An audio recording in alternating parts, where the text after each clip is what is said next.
Nếu mình xài bộ timer counter không, nó sẽ có những thanh ghi nào, và những thanh ghi này mình phải nhớ tên luôn. Dĩ nhiên chắc chắn là mình không nhớ nổi đâu, vì mình muốn dùng thì mình phải coi tài liệu kỹ thuật của nó để mình dùng thôi ha, chứ làm sao mình nhớ hết nổi mấy con số này. Mình muốn dùng timer counter không, cứ mở cái catalog của timer counter không ra, rồi mình coi nó là cái gì rồi mình dùng thôi, chứ làm sao nhớ hết nổi không bạn. Nếu bạn nào làm nhiều nhớ mà mình quen thì mình dùng liền được, mà không nhớ thì mình nhớ là nó nằm chỗ nào, mình mở lên mình tra để mình làm thôi. Thì cái này có thể là nó có rất là nhiều giá trị. Thì đối với cái bộ timer counter không này thì nó sẽ có thanh ghi register là thanh ghi, phải không bạn? Thanh ghi này á, thì nó sẽ có 4 thanh ghi ha, để hoạt động ở chế độ là timer không. Nó thiết kế ra cho mình 4 thanh ghi nha, và mỗi thanh ghi nó có cái tên đây nè ha, nó thanh ghi 1, thanh ghi 2, rồi thanh ghi 3, thanh ghi 4 nữa ha. Đó, nó có 4 thanh ghi ha. Rồi, và mỗi chức năng thanh ghi nó sẽ có chức năng khác nhau. Mình chỉ bàn luận về thanh ghi thời gian thôi nha, tức là nó chỉ liên quan tới việc là thời gian định thời thôi. Rồi, ở đây mình sẽ có cái thanh ghi đối với cái bộ đếm thời gian counter không thì có 4 thanh ghi ha. Thì thanh ghi thứ nhất nó gọi là thanh ghi là TCNT0, đây là cái tên của nó rồi. Dĩ nhiên là mình phải đọc y chang ha, vì đây là cái tên trong cái kỹ thuật của nó ha. Thì viết tắt của gì đó, nó là gì? Cái thanh ghi này gọi là timer counter register ha. Thanh ghi này là cái tên của nó nha, nó gọi là timer ha, timer counter register. Rồi, thì thanh ghi này là nó 8 bit, nó chứa giá trị vận hành của timer counter không. Đây chữ timer counter không đây là tôi viết tắt đó nha, cái này là viết tắt của từ đầy đủ là timer counter không, chỉ là TC không thôi ha. Rồi thì thanh ghi này là 8 bit nha.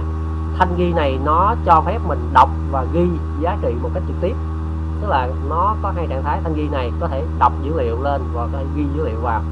8 bit vậy mình có thể là ghi được tối đa là tới nhiêu bạn? 255 không? Đó, nhưng mình ghi được thì mình đọc ra được. Rồi thì cái chức năng thanh ghi này là nó chứa giá trị vận hành của cái bộ timer counter không. Rồi nó có một thanh ghi nữa nó gọi là TCCR0, thì cái này nó gọi là timer counter control register. Mình phải nhớ cái tên của nó thôi. Nếu mình dịch ra tiếng Việt gọi là thanh ghi gì? Thanh ghi này gọi là thanh ghi gì? Thanh ghi đếm. Thì cái này là bộ đếm mà, thì cái này cái chức năng hoạt động của cái thanh ghi này là nó nhiệm vụ chính của nó là làm gì bạn? Có phải là làm đếm không? Đếm thời gian phải không? Counter là đếm, còn register là thanh ghi. Cái này có phải là gọi là thanh ghi đếm không bạn? Mà đếm này là đếm thời gian như vậy. Thì cái thanh ghi này gọi là thanh ghi đếm thời gian ha. Và nó chỉ đếm tối đa, nãy là đây 8 bit thì nó đếm chỉ tối đa là nhiêu? 255. Nói chung nó chứa giá trị vận hành của không, nghĩa là giá trị vận hành của này là 8 bit thì tối đa nó đếm tới 255 ha. Còn nếu mình có cấu hình chế độ top gì đó thì mình có thanh ghi 8 bit 255, nhưng mình muốn nó đếm tới 100 thì cái giá trị top mình set nó là 100 thôi. Đó, còn làm sao set được thì mình phải chỉnh mấy cái bit này 10100 gì đó mà làm sao cho nó ra bằng 100 là được cái gì. Cái này là thanh ghi điều khiển việc đếm, nó gọi là counter control register ha. Thanh ghi kiểm soát việc đếm ha.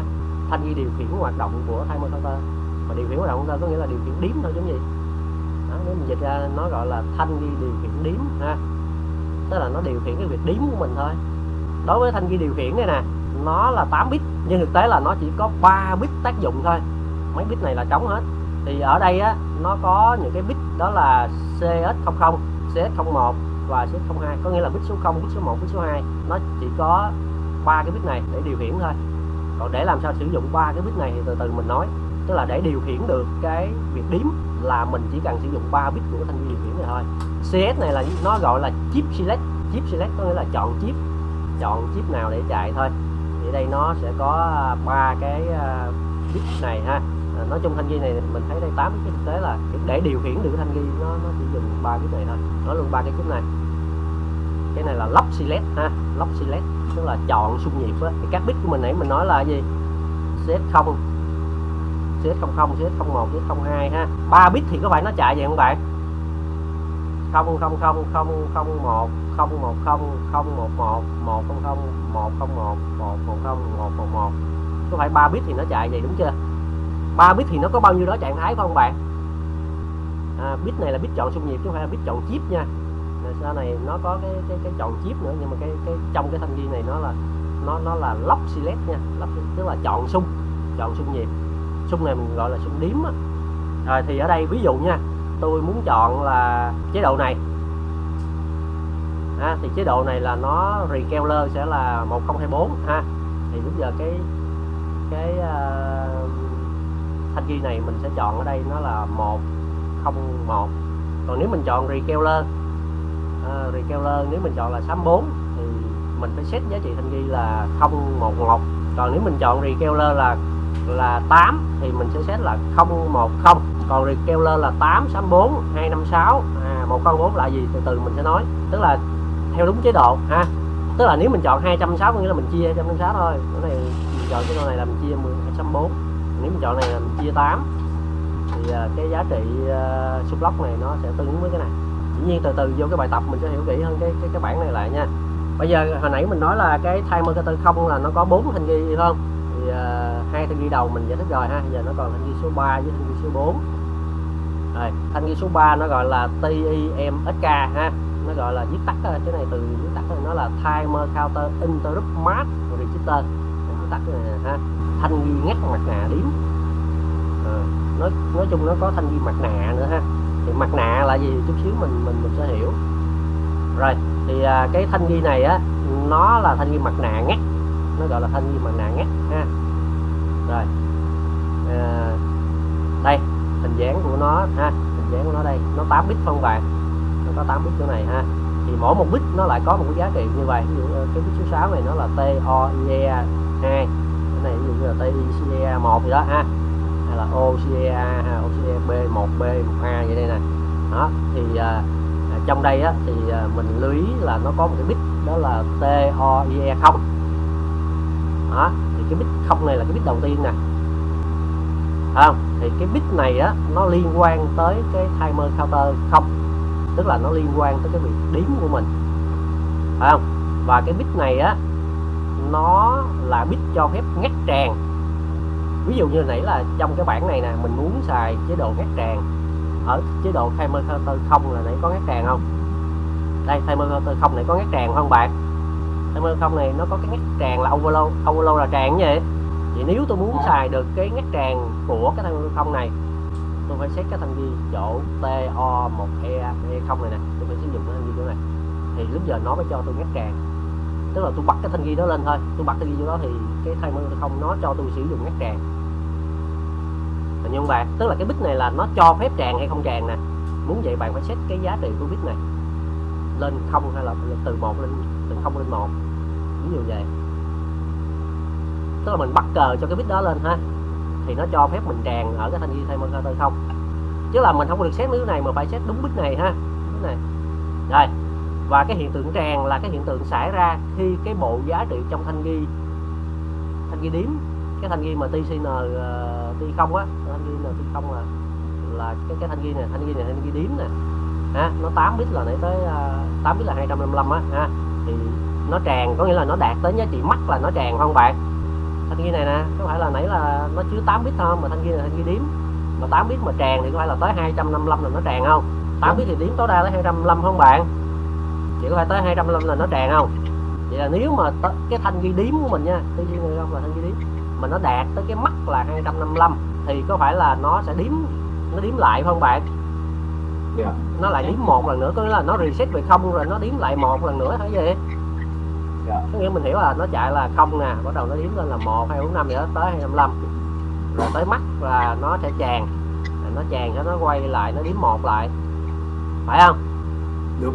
Rồi, đó, thì ý tưởng của nó là như vậy ha. Thì cái chỗ cái thằng này mình muốn sử dụng cái tràn, ngắt tràn trên cái làm sao cho nó điều khiển được cái timer 0 này tới đúng giá trị max là nó tràn, nó điếm lại một, thì mình phải bật cái cờ của cái bit này lên. Tức là mình sẽ bật trong cái thanh ghi TIMSK này nè, và mình bật ở cái bit số 0 này, mình bật lên cái giá trị thằng này. Đó, mình bật cái giá trị của này lên. Rồi, hình dung tới đó chưa các bạn? Hình dung được thanh ghi mặt nạ đó chưa? Thanh ghi mặt nạ điếm. Vậy thanh ghi mặt nạ điếm này chủ yếu là để xử lý cái ngắt tràn thôi không bạn? Để reset cái counter của mình lại gì? Phải không? Yeah. Ok không cái đã?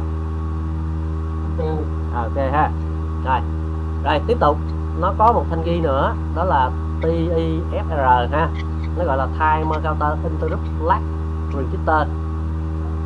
Thanh ghi ngắt cờ điếm. Nếu mình dịch tiếng Việt ra thì nó là vậy ha. mà cái này chắc là mình nhớ từ kỹ thuật ha. Nói chung là nó gọi là thanh ghi cờ, còn này thanh ghi mặt nạ ha. Nếu như mà cờ, nhưng mà cờ điếm nha, cái này mặt nạ điếm ha, còn này là thanh ghi điếm là khác ha. Đó, nó điếm không là nó lại chia ra nhiều cái loại thanh ghi như vậy, và mỗi một cái loại counter thì nó có cái tên thanh ghi nha. Thì cái này mình phải tra tài liệu kỹ thuật của nó thôi. Counter lắc rượu tên này nó gọi là thanh ghi cờ điếm ha. Nói chung nó là thanh ghi cờ nhớ cho tất cả các bộ timer counter. Trong thanh ghi này á là cái bit số 0 ha. Trong thanh ghi này á, cái bit số 0 nó gọi là TOVO ha. Thì nó là cái cờ chỉ định ngắt tràng, nó là cái cờ chỉ định ngắt tràng. Tức là nếu mình sử dụng cái thanh ghi này đó nha, thì mình phải set ở mình sẽ set nó ở cái vị trí là TOV0 thì nó sẽ tràn. Thay vì đối với cái thanh ghi mặt nạ thì mình sẽ set ở là TOIE0, thì đối với thanh ghi này mình sẽ set ở là TOV0 thì nó sẽ tràn, hiểu không bạn? Dạ. Rồi, vậy là khi có ngắt tràn xảy ra thì cái bit này nó sẽ bật lên 1. Còn đối với thanh ghi mặt nạ cho nên là thì khi có tràn xảy ra thì cái bit này nó sẽ bật lên 1, hiểu không? Còn đối với cái thanh ghi này thì nó sẽ bật cái bit này lên lên 1. Ok không?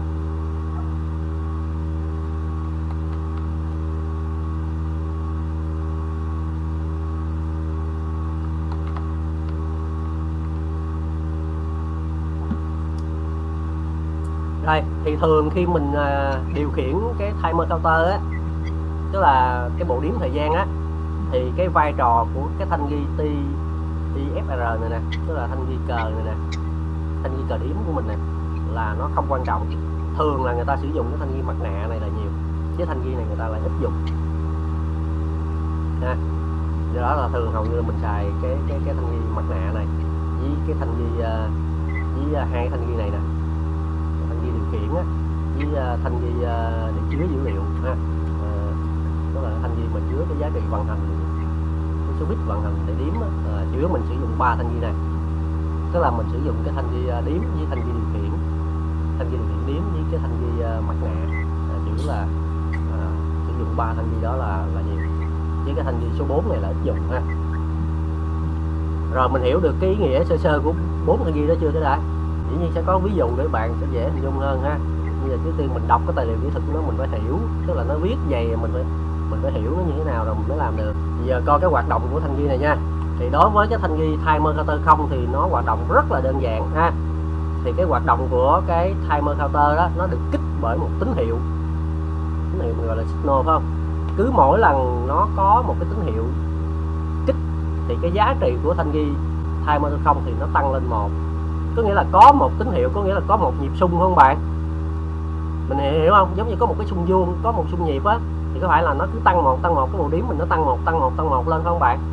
Cứ có một cái xung kích ha, tức là có một tín hiệu ha, mình hiểu giống như một cái xung vuông lên vậy đó, mình cứ hình dung nó như vậy, thì cái giá trị nó tăng lên 1, rồi dù có xung nữa nó tăng lên 2, có xung nữa nó tăng lên 3, thì cuối cùng nó tăng lên đạt đỉnh là 255 không? Tới mắt là 255 không? Thì có nghĩa là mình cần có 255 xung không bạn? Dạ. Rồi, vậy là cái tín hiệu mà kích tiếp theo thì thanh ghi của mình nó sẽ tràn về không. Nó trở về không có nghĩa là nó bị tràn như vậy, overload không bạn? Rồi, thì lúc đó cái cờ tràn mình sẽ set cho nó ha. Thì cái cờ tràn thì có thể mình xài cái cờ là TOV0 hoặc là mình xài cái cờ tràn là TOIE0 là tùy mình thôi. Ở đây tôi ví dụ nó là cái cờ tràn là TOV0 này nó sẽ được set bằng 1. Đó là cái cách hoạt động của nó ha. Tức là nó sẽ đợi một tín hiệu kích ha, tức là nó có tín hiệu xung nó kích, cứ mỗi lần nó kích một cái là cái bộ đếm của mình nó tăng lên 1, tăng tới khi nào tới 255 thì nó sẽ tràn ha, nó sẽ tràn và nó sẽ reset về không.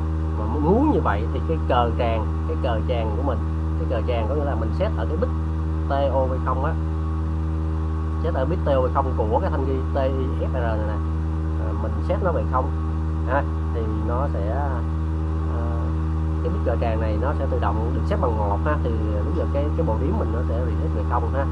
Còn nếu mà mình dùng cái thanh ghi mặt nạ thì mình sẽ set cờ tràn ở cái bit số 0 của thanh ghi này, có nghĩa mình set cái giá trị là TOIE0 này lên 1 thì bây giờ nó sẽ reset thanh ghi của mình về không lại, có nghĩa là nó sẽ reset cái thanh ghi nè, nó sẽ reset cái thanh ghi, nó sẽ reset cái thanh ghi này nè, nó reset cái thanh ghi mà đang chứa cái dữ liệu đếm của mình đó, nó sẽ reset về không lại ha, rồi nó sẽ đếm lại. Rồi, hiểu được cái đoạn chỗ này chưa bạn? Hiểu được khái niệm overload là gì chưa cái đã? Hiểu được cái cách hoạt động của thanh ghi chưa? Thì có sung là nó đếm, có sung nó đếm hơn bạn, đếm nào tới tối đa rồi nó reset lại thôi vậy. Mà muốn reset lại thì dĩ nhiên phải có một cái bit nào đó được set lên thì nó mới reset được, phải không? Nó mới trở về không lại cho mình. Rồi, hiểu tới đó chưa cái đã? Hiểu tới đó chưa bạn? Vậy là bằng cách người ta đặt giá trị cho cái bit là CS00, tức là lock select á, hoặc là CS01 và CS02 á, của thanh ghi điều khiển ha. Những cái bit này là của thanh ghi nào bạn? Những cái bit này nè là của thanh ghi nào? Những cái bit này là của thanh ghi điều khiển nha. Nãy mình có thanh ghi điều khiển nè, thanh ghi điều khiển là thanh ghi là TC0 ha, thì nó có 3 cái bit là lock select 00, lock select 01, 02 ha, thì mình sẽ sử dụng 3 cái bit này. Rồi thì mình sử dụng 3 cái bit này ha. Rồi thì cái việc mà mình đặt giá trị cho những cái bit này nè, thì mình sẽ quyết định là bao lâu thì sẽ kích một lần để cho nó đếm, tức là dựa vô cái giá trị của ba này nè, tức là bao nhiêu lâu thì sẽ kích một lần. Nãy mình nói là phải có tín hiệu để kích cho thanh ghi mình nó đếm không bạn? Vậy là tần số kích của mình là bao lâu mình kích một lần? Bao lâu kích một lần? Ví dụ muốn là 10 giây, 10 mili giây kích lần, hay là 1 giây kích lần, hay là 10 giây kích lần, hay 1 phút kích lần. Hiểu chưa? Mình sẽ dựa vô cái lock select chỗ này, tức là mình sẽ tính toán cái lock select này để tính ra đúng số giây mà mình cần kích. Mình dùng ý tưởng đó không bạn? Vì cái thanh ghi mình nó muốn đếm thì nó phải có một tín hiệu nó kích thôi không bạn? Vậy bao lâu kích lần? Vậy muốn vậy thì người ta sẽ sử dụng 3 cái bit bên trong thanh ghi điều khiển để người ta tính toán, để người ta kích nó, và người ta sẽ dùng 3 cái bit ha, 3 cái bit đó là cái lock select 00, lock select 01, lock select 02, mà nó có giá trị recall leo tuyến như vậy nè, đó là recall ở chia 8, chia số 4, chia 106, hoặc là không chia gì hết, không chia gì hết ha. Đó, không chia gì hết, hoặc là chia 8, chia 64, chia 26, hoặc là chia 1024. Rồi, vậy giờ mình coi một cái ví dụ đi, dễ hình dung ha. Giả sử bây giờ cái nguồn nuôi xung lóc cho cái con chip của mình, mỗi một con chip của mình nó phải có một cái nguồn xung lóc để nuôi con chip của mình, phải không bạn? Cái con chip mình làm sao nó chạy được, nó phải có một cái nguồn xung để nó nuôi cái con chip của mình, phải không bạn? Dạ. Rồi, ví dụ là cái nguồn nuôi chip của nó ha, là cái xung lóc mình là 1 mê nha. Ví dụ là cái lóc của mình đó là nó cái xung của mình nó là 1 mê gahertz. 1 mê gahertz có nghĩa là một chu kỳ xung nhịp nó sẽ là 1 microgiây. Thì đây nha, nếu mà cái xung lóc mà nó cái chip mình nó mà mình tính ra xung lóc là 1 mê, tức là một chu kỳ nhịp nó sẽ là tương đương là 1 microgiây ha, tương đương là 1 microgiây. Rồi, nếu mà 1 giây á, mà giả sử mình đặt nha, mình đặt là 101 thì là nhiêu? 101 có phải là recall tướng là 204 không? Dạ, Mà 101 thì tương đương là bằng giá trị là 5 không bạn? Cái này 2 mũ 0 nè, 2 mũ 1, 2 mũ 2 phải không? Vị trí này là 2 mũ 0 nè, tới 2 mũ 1, 2 mũ 2 đúng chưa? Dạ. Mình còn nhớ cái bảng đó không ta? 2 mũ 0 bên phải tới 2 mũ 1, 2 mũ 2 tới 2 mũ 8 nhớ không? Nhớ. Nhớ không?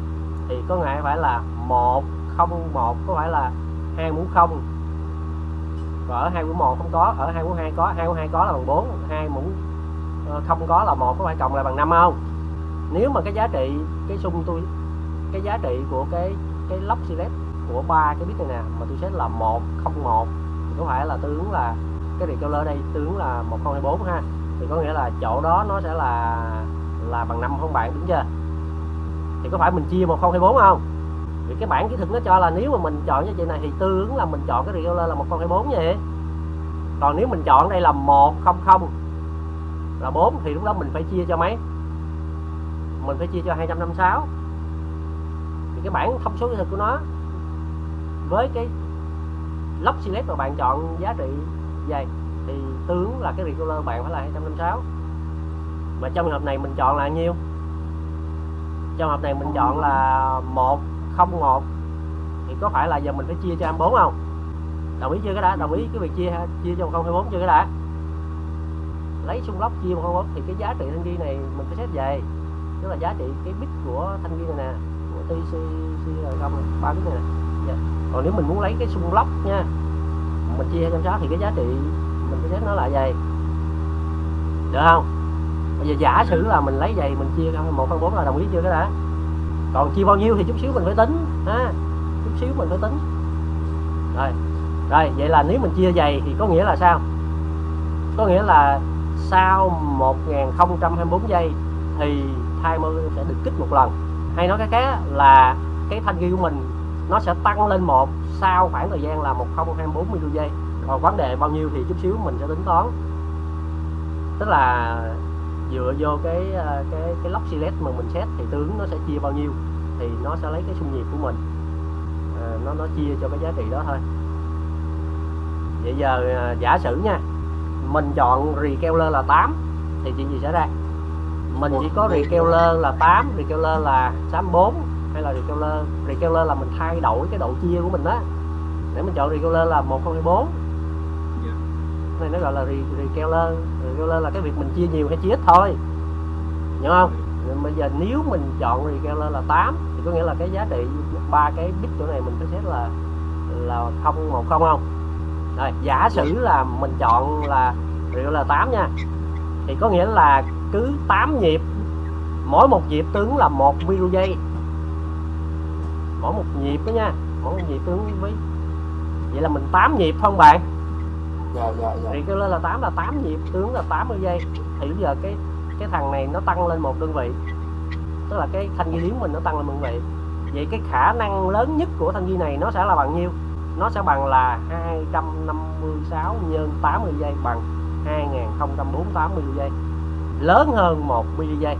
Giả sử mình muốn nha, 1 giây là kích con led sáng lần, đúng 1 giây là con led tôi phải sáng, đúng 1 giây con led tôi sẽ sáng.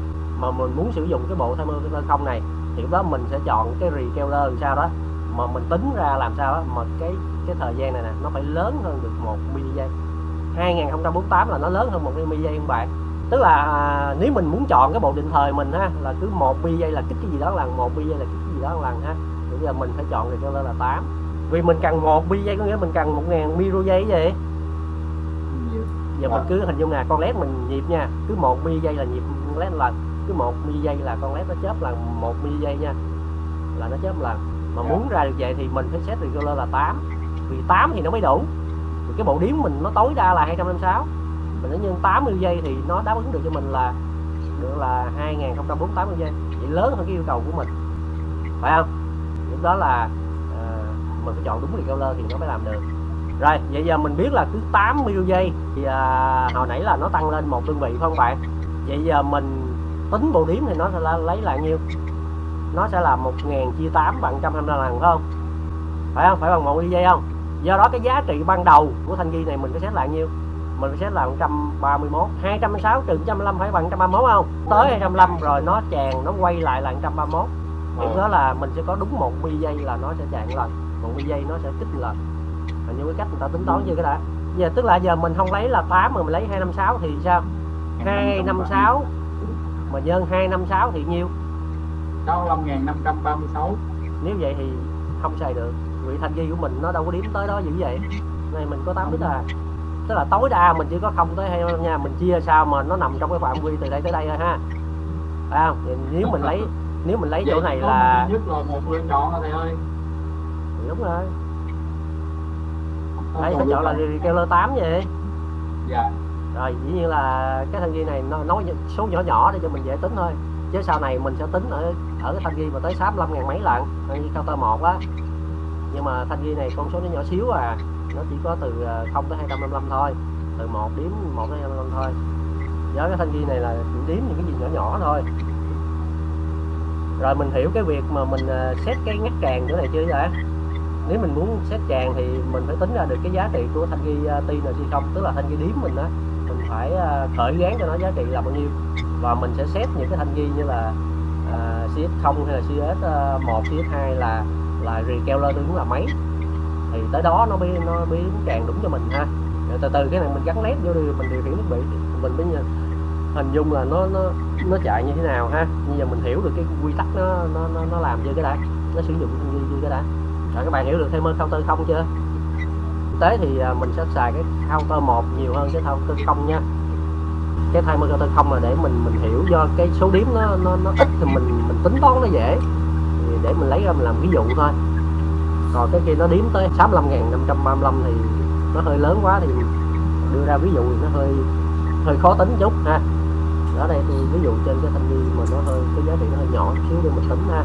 Rồi mấy con số này các bạn nghiệm lại là đúng hết chưa, ok chưa, đồng ý chỗ này chưa cái đã.